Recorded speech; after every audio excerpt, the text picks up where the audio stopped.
Bismillahirrahmanirrahim. Assalamu alaikum dear students. My name is Aisha Salim. I hope you all are fine and doing well. Today in this lecture we are going to discuss another topic of chapter number 12 in lecture number 4, that is about Hubble Space Telescope. So dear students, the SLO that we cover in this lecture is to describe how information is collected from space by using telescopes.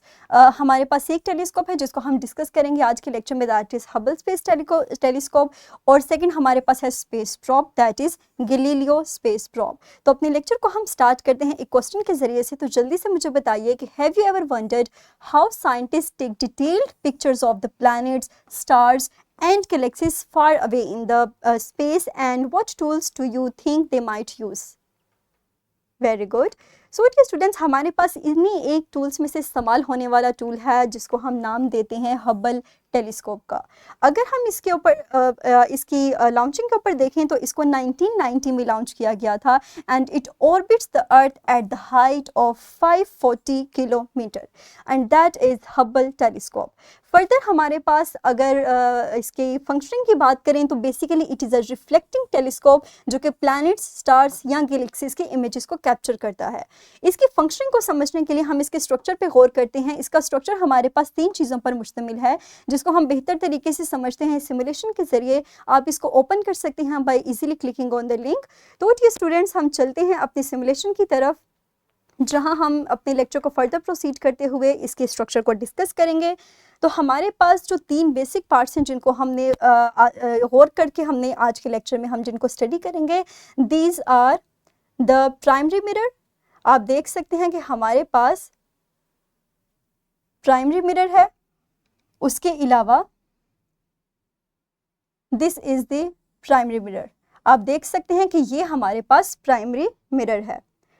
उसके अलावा हमारे पास जो next मौजूद होता है, this is primary mirror. उसके अलावा जो हमारे पास सेकंड मिरर है, दैट इज दिस, जो कि हमारे पास सेकेंडरी मिरर कहलाता है.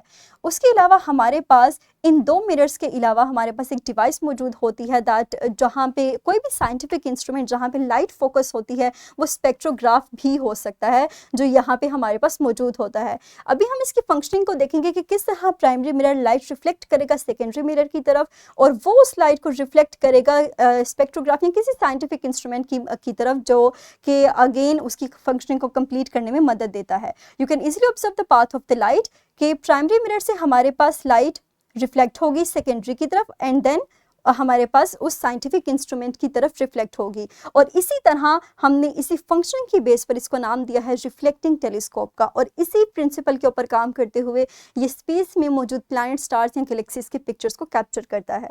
वापस चलते हैं हम अपनी प्रेजेंटेशन की तरफ और अपने लेक्चर को फर्दर आगे प्रोसीड करते हैं. तो डियर स्टूडेंट्स, हमारे पास जो नेक्स्ट स्लाइड है दैट इज़ ऑफ, अच्छा हमारे पास जो ये हबल टेलीस्कोप है ये 3 किस्म की वेवलेंथ को रिकॉर्ड कर सकता है. The first one is the visible, then ultraviolet और फिर इंफ्रारेड.